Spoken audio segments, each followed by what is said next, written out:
There are many examples given of how we are to utilize those things which are set aside for us by the Lord. This is also explained in Bhagavad Gita. In the beginning, Arjun decided that he should not fight in the battle of Kurukshetra. This was his own decision. Arjun told the Lord that it was not possible for him to enjoy the kingdom after killing his own kinsman. This decision was based on the body because he was thinking that the body was himself and that his bodily relations or expansions were his brothers, nephews, brothers-in-laws, grandfathers, and so on. Therefore, he wanted to satisfy his bodily demands. Bhagavad Gita was spoken by the Lord just to change this view. And at the end, Arjun decides to fight under the directions of the Lord when he says, I shall act according to your word. in this world, men are not meant for quarreling like cats and dogs. Men must be intelligent to realize the importance of human life and refuse to act like ordinary animals.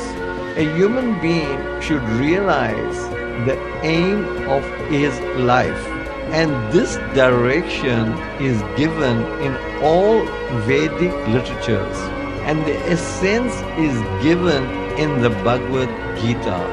Vedic literature is meant for human beings, not for animals.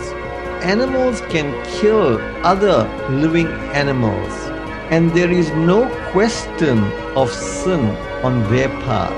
But if a man kills an animal for the satisfaction of his uncontrolled taste, he then must be responsible for breaking the laws of nature. In the Bhagavad Gita, it is clearly explained that there are three kinds of activities, namely goodness, passion, and ignorance. Similarly, there are three kinds of eatables also. Eatables in the mode of goodness, passion, and ignorance. All this is described. And if we properly utilize the instructions of Bhagavad Gita, then our whole life will become purified, and ultimately we will be able to reach the destination which is beyond this material sky. That destination is called the eternal spiritual sky. In the material world, we find that everything is temporary.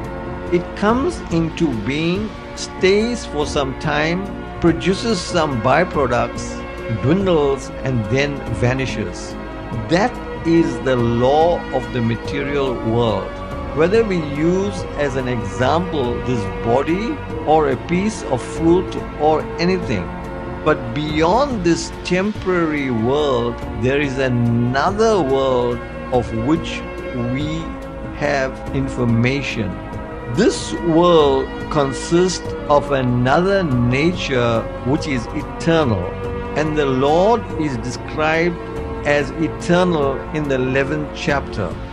We have an intimate relationship with the Lord, and because we are qualitatively one with the Lord, the whole purpose of Bhagavad Gita is to revive this eternal consciousness, which is our eternal occupation of the living entity. We are temporarily engaged in different activities, but all of these activities can be purified when we give up these temporary activities and take up the activities which are prescribed by the Supreme Lord. That is called pure life. The Supreme Lord and His transcendental abode are both eternal, as are the living entities, and the combined association of the Supreme Lord and the living entities in the eternal abode is the perfection of human life. The Lord is very kind to the living entities because they are His sons. Lord Krishna declares in Bhagavad Gita that I am the Father of all. Of course, there are all types of living entities according to their various karmas. But here the Lord claims that He is the Father of all of them. Therefore, the Lord descends to claim all these fallen conditioned souls, to call them back to the eternal sky, so that the eternal living entities may gain their eternal positions in the eternal association with the Lord. The Lord comes Himself in different incarnations, or He sends His confidential servants as sons of His associates or acharyas to reclaim the conditioned souls. Thank you very much.